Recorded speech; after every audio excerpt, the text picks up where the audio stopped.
welcome back for another video. In this video guys, another compilation na naman po tayo ng instant loan apps that we can download online through iOS or App Store, Play Store, and V App Store. Well, ang category natin ngayon are instant loan apps with not so low interest rate but no harassment based on my experience. At itong mga to hindi po siya 7 days to pay. So, ang payment po natin dito is 15 days and monthly lang. Which is guys hindi ko naman din talaga nire-recommend yung mga ganitong loan apps na mataas yung interest rate. Pero sabi ko nga sa inyo, mako-consider kasi natin kasi hindi naman sila sobrang taas talaga. Pero of course, pag-isipan nyo pa rin. Kaya nga po dito, sa categories natin, madami akong i-share sa inyo. Pipiliin nyo lang. If ever nangangailangan kayo, at least marami kayong choices dito. Sasabihin ko din naman sa inyo yung mga interest rates nila para alam nyo rin. Well, again, ito ay based lang sa experience ko. Alam ko madami pang mas better pa sa i-mention ko. Nasakop dito sa category ko. Pero ito lang kasi yung mga pinili ko. Well, before I start, disclaimer lang po, this video is not sponsored and basically based on my personal experience lang po. Kinumpel ko talaga siya. Pinaghirapan ko po siya i-compile guys, no? Para makita natin yung comparison ng bawat isa. Kahit pa paano, mabigyan ko naman kayo ng heads up sa mga loan apps na ito. Well, by the way, if you are new to my channel, nagre-review po tayo dito ng different loan apps or OLAs or online loan services po, legit man yan or hindi, bago man yan or existing. Bagong update man yan or any changes sa mga online lending platform po. Sinisilip ko po yan at sinusubukan ko po mismo. Kaya kung gusto yung mga ganong videos, you can consider subscribing and click yung bell button para lahat ng videos ko ma-update ka at ma-notify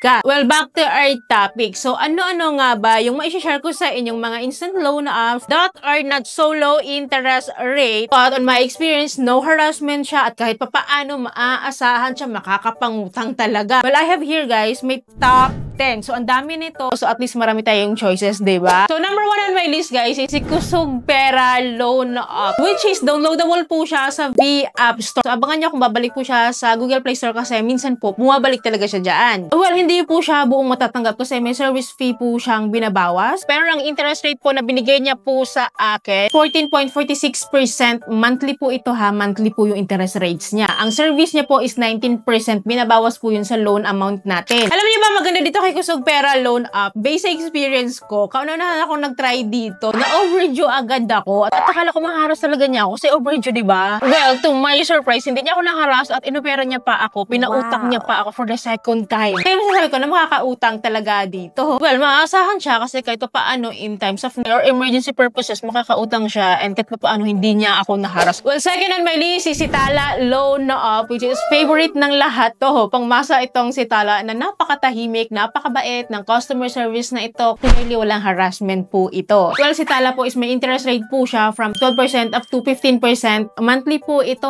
Well, itong Sitala po is meron po siyang processing fee worth 3.99%. At ang maganda naman dito, hindi naman yun binabawas sa loan amount natin. Though hindi po natin buong matatanggap Sitala, based sa last loan ko dito, ang binabawas po nila is yung transfer fee po. Pero napakaliit lang naman, worth 15 to 20 pesos lang po ata yun. So may nakapag-inform din naman sa akin na buo na ulit siyang matatanggap. So nag-iiba siya time to time. Well, third on my list is si Cashola Loan App na buo po siyang matatanggap Every 15 days po yung payment niya dito. Kaya lang medyo may kataasan yung interest rate niya. 15% for 15 days to pay po siya. Hindi ko alam kung sa inyo ganun kasi sabi nila iba-iba daw yung interest rate ni Cashola. Depende po rin siguro sa eligibility natin. Pero maganda po dito sa akin hindi po siya nang haharas kasi hindi naman din ako na-delay dito. Actually guys, on time din ako magbayad dito kay Cashola. Wala naman ako na-receive ng mga rude dito. Fourth on my list is si Fido Loan App na favorite ko tong si Fido kasi long term yung binibigay niya. Up to 2 months to pay kahit first timer ka pa dito at nag-o-offer po siya ng 15% monthly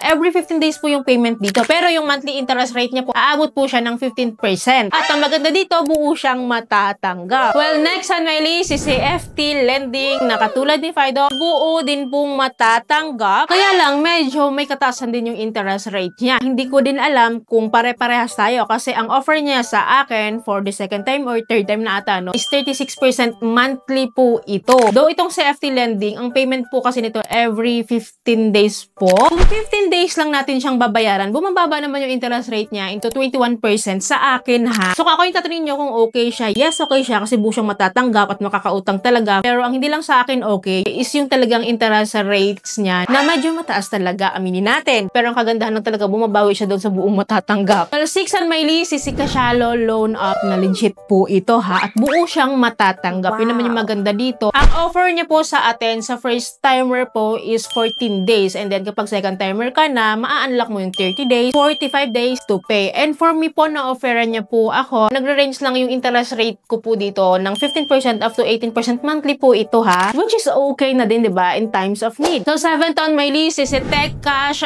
Loan App. Well, itong kay TechCash Loan App, to be honest, yes, okay siya utangan kasi napakadali lang talaga mangutang dito. Fast disbursement, buo siyang matatanggap. At ang good news dito, hindi na siya pa 7 days to pay. Every 15 days na po yung payment niya dito. Kaya lang kasi, medyo mataas din yung interest rates niya. Ang offer niya po sa akin, nasa 35% up to 45%. Depende po yun sa eligibility natin dito. Iba-iba daw tayo ng interest rates. Pero kung tatanungin nyo, mataas talaga yun, no? Hindi siya biro, mataas siya kasi 15 days to pay siya na ganon. Well, 8 on my list, you wouldn't agree with this, but for me, yes, si Peso Ready Loan App. Nakatry na po ako dito 3 times na po. So, repeat borrower na po nila ako. Kaya masasabi ko sa inyo kung okay ba talaga siya. Kasi the first time, okay siya kasi 0% interest at legit talaga yun ng 0% interest. Pero kapag second time ka na dito or third time ka na dito, nag-offer po talaga siya ng interest rate ng up to 15% monthly. Ngayon, ang problema kasi dito kay Peso Ready Loan App, problema talaga, di ba? Well, meron siyang non-finance charges na meron silang mga electronic doctors, yung mga insurances, yung may mga ganun po na yun yung nagpapataas or nagpapamahal ng ating babayaran. Pero ang good news kasi dito, nawe-waive siya. Kukontakin lang natin yung customer service nila at nagwe-waive naman sila nito. Kaya ang matitira na lang po sa atin is 15% monthly. Well, next, kung may Peso Ready, may OLP tayo dito. Well, katulad po kay Peso Ready kasi parang iisa lang yung management po nito. Anyway, si Peso Ready tsaka si OLP is buo po siyang matatanggap sa second time, third time po na loan. Katulad po kay Peso Ready, si OLP po is nag-offer din po siya ng up to 15% monthly interest rate with the non-finance charges din po na nagpapataas talaga ng ating babayarin, which is katulad din naman kay Peso Ready. Kukontakin lang natin yung customer service nila at ipa-waive lang po natin yon dahil optional naman siya, I think, no? Pero kailangan lang talaga natin mag-effort na i-email sila para kahit paano hindi na natin mabayaran ito kasi na-try ko po yon. At working naman siya sa akin. At sa experience ko, itong si Peso Ready pala at si OLP, hindi talaga ako naharas dito. So makulit lang kasi ito sa customer service, nagpa-follow up yan kapag malapit na yung due date natin, magpapa-remind lang sila. Well, last on my list is favorite yung lahat, which is itong si Mabilis Cash Loan App na talaga namang buhay na buhay pa din ngayon. At talaga namang madami pa din pong na-offeran. Sana all, diba? Kasi if you know guys, no, in the long run kasi na borrower ka nila, nagre-require na po siya ng additional information. Medyo confidential na siya sa akin, kaya hindi ko na siya pin-provide, which is hindi naman ganito dati. Sabi naman ng iba is nakakapag-loan pa din naman daw sila. Hindi pa din naman daw mandatory sa kanila. So may mga iba din na mandatory na hindi ko rin alam ano yung mga trip nito ni Mabilis Cash. But one thing is for sure, okay po ito si Mabilis Cash. Hindi po ito nang haharas. Mabait din po yung customer service po nito. Meron siyang interest rate ha na 9% to 11% monthly to. O diba bongga? Mas mababa siya guys compared sa mga nauna kong nabanggit sa inyo. Ito yung so far na pinakamababang interest rate sa kanilang lahat. Imagine 9% to 11% at kapag nagka-coupon ka pa ng interest rate, bababa siya into 6%. Depende yon. At ang maganda nga, buo siyang matatanggap. Which is gustong-gusto natin yung mga buong matatanggap, no? So those are my top 10 instant loan apps guys with not so low interest rates. Kita nyo naman. But no harassment so far based on my experience. Lahat naman po yon maaasahan na makakautang and not 7 days to pay po siya. Legit yon. Well, again guys, pag-isipan nyo mabuti, kilatisin nyo pong mabuti if ever na meron kayong bet dito sa mga nabanggit ko, i-compare nyo po yung mga interest rate kung saan kayo makakaluwag. Kasi honestly, hindi rin biro yung mga interest rates nitong iba na na-mention ko, pero one thing is for sure, maaasahan makakautang, fast disbursement, at majority of them buong matatanggap at hindi naman pressured bayaran kasi hindi siya 7 days to pay lang. Well, one thing more, again, ito lang po ay basic experience ko. Pinili ko lang itong top 10 para hindi masyadong mahaba. Talaga alam ko napakadami ko pang idadagdag dito, pero ito lang talaga muna sa ngayon. And if ever may idadagdag kayo, you can comment down below po para din aware po yung iba nating viewers. Don't worry guys, palagi ako mag-a-update sa inyo. Pwedeng may mabawas dito, pwedeng may magbago dito, pwede ring may ma-add dito. Depende po yun sa category po natin. Kaya dapat mo nakasubscribe po kayo and i-click nyo yung bell button para lahat ng videos ko is ma-update kita at ma-notified ka. So yun lamang po. Thank you for watching this video. See you on my next video. Bye!